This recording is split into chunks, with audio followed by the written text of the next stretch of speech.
Have you ever had a problem being all swollen and itchy from a bee sting and you didn't know what to do?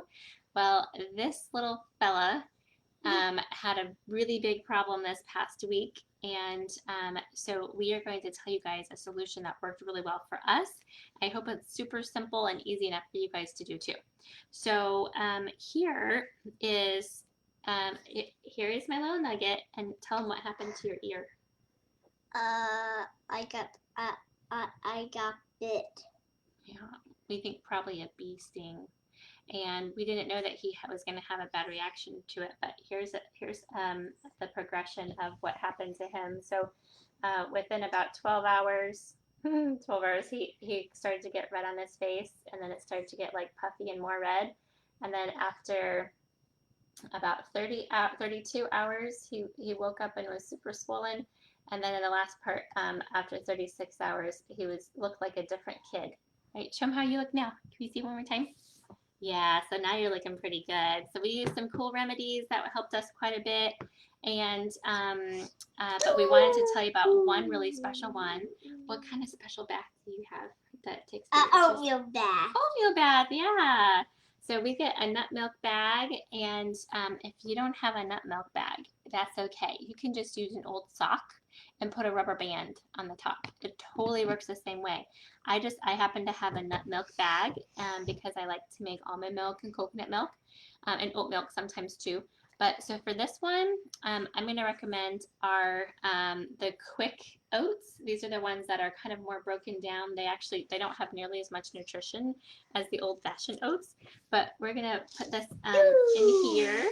We just kind of fill it in. I waited till the end. So if you're just using a sock from home and a rubber band, then you just give it a little bit of space so that you can kind of play it. Can you show how do you hold it when you're in the bathtub? Do you squeeze it and make the oaty slimy stuff come out? You squeeze, yeah. Yeah, and how does the feeling of the oatmeal juice make your skin feel? It makes me feel good. Yeah, good. Does it help it feel soft? Yeah. Yeah. So there's two things that you can do to make the oatmeal bath if you're super itchy and you have like red splotches and you're swollen all over your body. Softness, yes. There's two things you can do. One thing is you can either put a couple drops of essential oil. It turns out you're being noisy, silly goose. You can put some of these essential oils. The ones that this little nugget seemed to prefer was he really liked the Roman chamomile quite a bit. That was one of his favorites. Today we used some ylang, and one of the first days that we did double. Oh, oopies! That's probably not the right thing to do while we're recording, little fella. So while we were doing this, we had the lavender when we had the 2-a-day baths. So what was cool about that, thank you, buddy.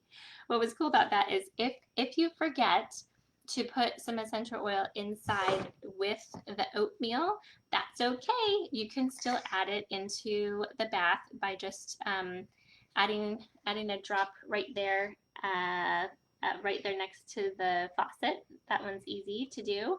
And I think too, having it in the oatmeal bag kind of helps it get dispersed as well. But don't worry, both ways are very, very effective. And we had a good time in the bath after we started playing and getting used to it, and he started feeling definitely less red. This was a picture for after he'd been in the bath for a little bit, and was considerably less red than when he very first started. And he was super uncomfortable and itchy right then. I don't know if you guys can see all over his body, like the bottom of his arms and stuff like that were starting to get very itchy and inflamed. So it definitely helped.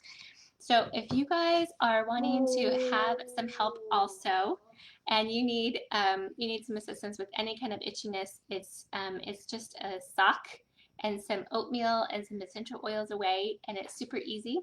So if you'd like to get started with that, we hope that'll be a help to you to know how to do that. Bye! All right, you guys stay courageous and keep loving your oils. Bye!